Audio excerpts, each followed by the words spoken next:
Isang maulang hapon po sa karamihan ng ating kababayan. Ako po si Benison Estareja. Isang ganap na typhoon na po yung ating minomonitor na si Typhoon Karina with internationally na GAMI as of 2 in the afternoon. At meron po tayong update as of 5 in the afternoon. Huli pong namata ng sentro nitong si Typhoon Karina sa layong 420 kilometers silangan ng Tuguegarao City, Cagayan. Kung kanina po 110 kph, ang lakas ng hangin na ito sa ngayon ay 120 kilometers per hour po, malapit dun sa kanyang sentro at may pagbugso hanggang 150 kilometers per hour. Mabagal itong kumikilos sa ngayon, pahilaga, hilagang kanluran. Base po sa ating latest satellite animation, merong direct effect yung outer rain bands nitong si Typhoon Karina dito po sa may Cagayan Valley at ang natitirang bahagi ng Luzon plus some areas in Visayas and Mindanao. Kung mapapansin po nila, meron din mga kaulapan na epekto naman ng habagat or southwest monsoon na siya pinalalakas nitong si Bagyong Karina. So asahan po natin moderate to heavy with at times intense rain sa malaking bahagi po ng Luzon ang ating mararanasan overnight.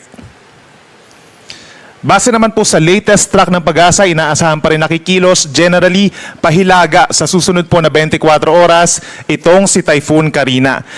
Inaasahan po natin bukas ng hapon, nasa around 340 kilometers ito silangan ng Basco, Batanes.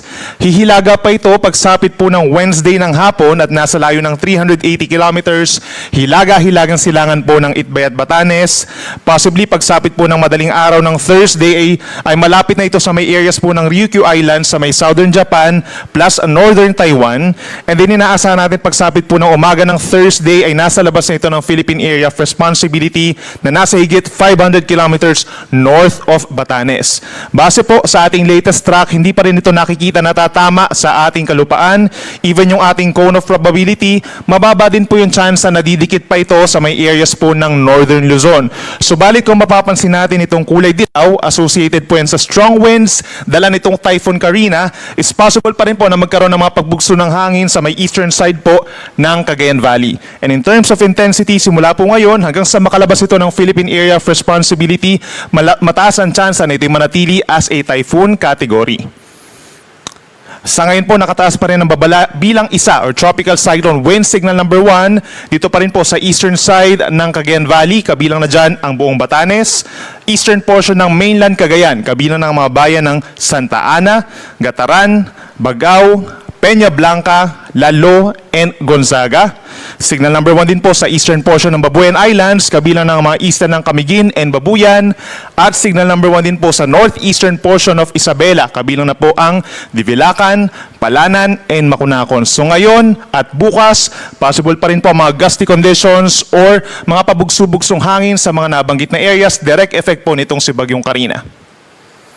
In terms of our rainfall, ngayon pa lamang pong hapon, simula po 5 p.m. hanggang 8 p.m., possible po ang malalakas na mga pag-ulan dito sa mga areas na ito.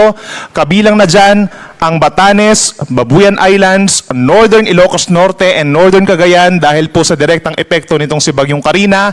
At dahil naman sa habagat over Zambales, Bataan, Cavite, and Pampanga. Pag po meron tayong heavy rains dyan, mataas ang chance na magkaroon tayo ng mga pagbaha, lalo na sa mga low-lying areas. Meron din po chance na mga pagguho ng lupa, lalo na sa mga mountainous areas. Kaya makipag-coordinate po sa inyong mga lokal na disaster risk reduction and management offices kung kinakailangan.